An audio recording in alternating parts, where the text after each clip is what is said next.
So my name is Ali J. Boss. I am presently the founder of a retail and brand kind of strategy business consultancy called Auxilium. So that's been my life now for about 6 to 8 months as I take what is a bit of a well-earned break from kind of commercial and big business, if you like. So essentially, I was in the FMCG world for a long time. So 13 years of my career have been spent in kind of anywhere from Nestle for the first 8 years of my life, both in a confectionery division and beverage division, moving through the marketing team through to the sales channels. And my last kind of post there was heading up one of the multiple grocers for Nescafe. So got to kind of the peak of my career at Nestle and then decided it's time to learn how to be a buyer. So I jumped over the table to the big bad world of Aldi, which at that time was the fastest grower. It was the most interesting if you're going to jump from kind of selling into buying. And I did 4 years as a buying director there. So anything from hot drinks, soft drinks, health and beauty. And whereas Nestle was more about learning how to sell and in the sales school, Aldi, my goodness, was the school to learn to buy in for sure. You become the kind of sourcer, you find the product, you create the gap in the market, you brand it, you develop it, you trade it, you sell it, and you negotiate about it. So you become this kind of jack of all buying trades, which was just a phenomenal school to be part of. And then after that, I chose to leave Aldi and I joined Holland & Barrett, obviously health and wellness retailer in the UK, and I was the trading director. So essentially, big step on for me, but fundamentally used everything I'd just done and led a buying team of 20 plus people to put the right product on the shelf at the right price, the right time, the right promotions, have the right suppliers behind us, determine where we're going to go. So that is probably as nutshell as I can do 13 years. I think it's really interesting, and I think it depends on a few things.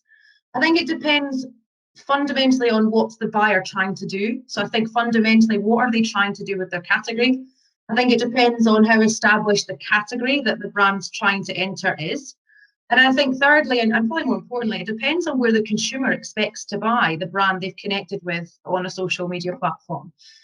So I think from a buyer's perspective, if the buyer's objective is to play it safe, they've got quite a mature category, and all they want to do is put productive products on shelf that aren't going to set the world alight, but they're expected to be there. And actually, their competitive set are doing it, and their absence in that product makes them it damages them. Then I'd say it is important because you need things that are a surefire thing to go on the shelf. But if the buyer's objective is to be differentiated, have an edge in a certain category, or if it's to be a leader in NPD or get more than his fair share in innovation, then I would say it's not that important to have an established rate of sale, because that's where they're keen to take risks. Because what this innovation, the small, the authentic kind of brands allow these buyers to do is really beat their chest in innovation. So I would say actually they want them not to be that established. They don't want them to be high, wide, and handsome, because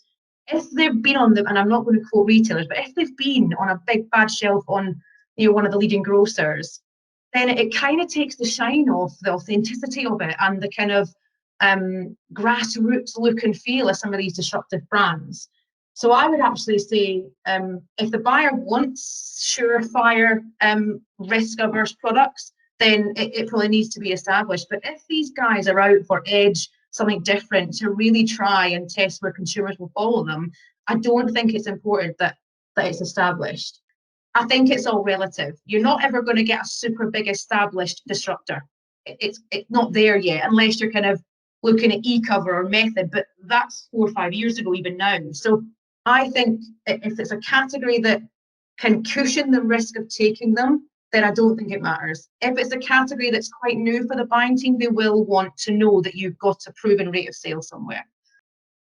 The exam question isn't, do you need to be established or not? It's, where does your consumer expect to see you? Where is believable for you to be on sale? So if I think of some of the small disruptors that have these beautiful ethics and these plastic-free missions and all the other kind of vegan, plant-based, all the other attributes that they believe in, and then all of a sudden they're on the shelf of a big bad giant that doesn't really believe that, but he should believe it, so he best lists some stuff. you need to be careful because you've built such a tribe on your social platforms because they believe you believe them. They believe that you're for them. But then all of a sudden, it's not congruent where they see you. You just need to be careful that you don't get too swept up in multiple mass market volume, because my belief is it can be super damaging to the equity and to your tribe.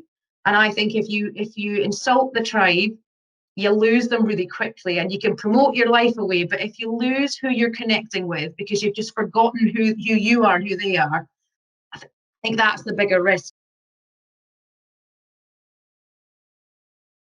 I genuinely hope and believe that the times are shifting away from there's this rate card and there's this list of things that buyers just need.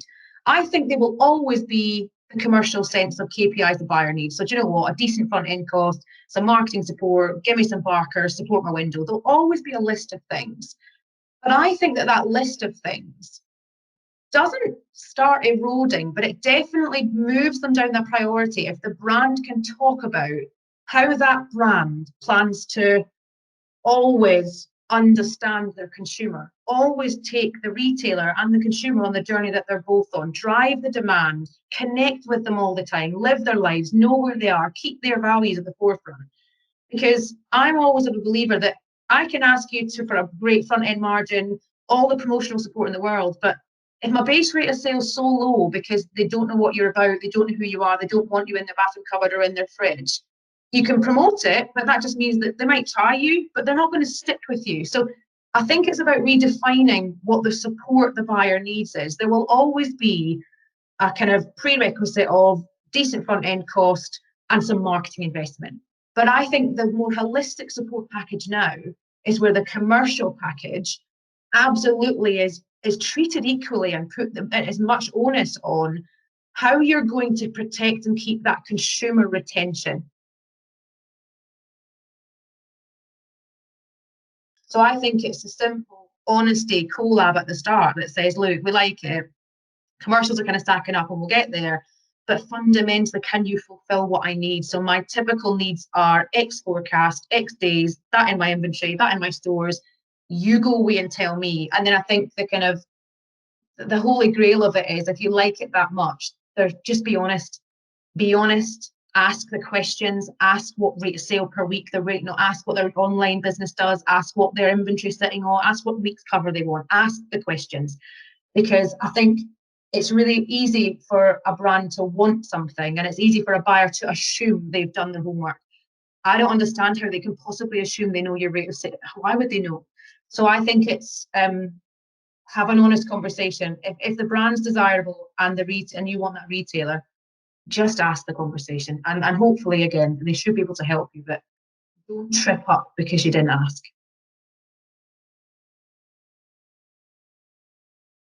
I think the first thing I'd say about the exam question is exclusivity was massively used.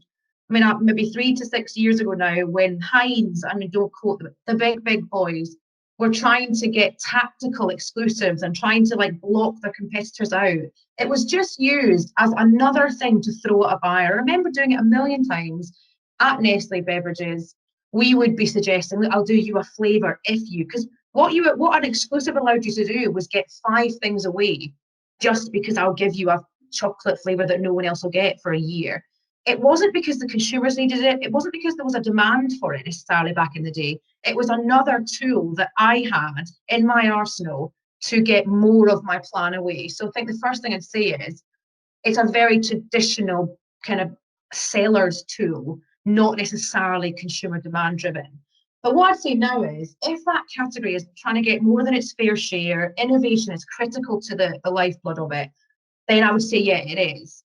But I think it's a hard thing for a brand to manage because the churn at the minute in the market is so fierce. Whether it's snacking or health vitamin, whatever the kind of category is, it's so fierce, the rate of new kind of entrants, and fixtures aren't elastic. So what the brand has to do is kind of measure up, what am I going to forego by offering exclusivity?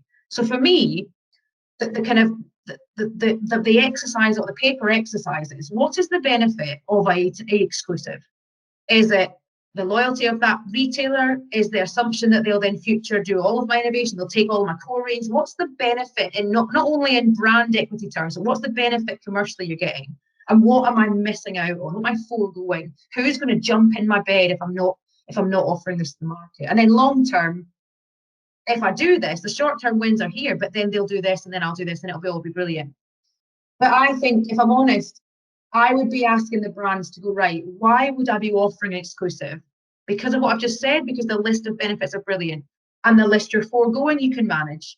I would say no one can afford, if they're a kind of innovator or disruptor, to give anyone a big 12-month exclusive anymore.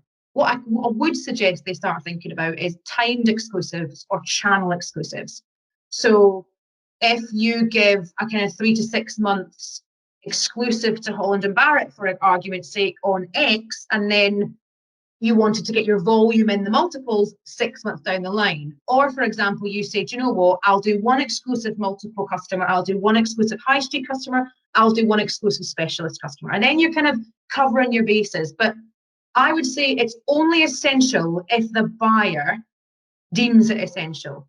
But I think it asks the brand a lot to do it, unless the brand has gone, actually, it's only Holland and Barrett we care about. So actually, if that's what they want, then we'll do it. But I think the one thing I say to brands is, if an exclusive is genuinely, you've done the groundwork, you've done your map, you think it's still worth doing, I would condition it on future things, not just launch it for 6 months, do the POS, do the launch, wear the t-shirts, we'll do the promotion, because that will come and go. That's just cyclical. What I'd be suggesting is, if I do this, because I'm foregoing all this, I'd want them to then lock us into the next range of you next year. I want that. You have to think, pay that back a little bit, because you essentially will stand still with the proposition, and that's okay if it's worth it. But I don't think it's essential.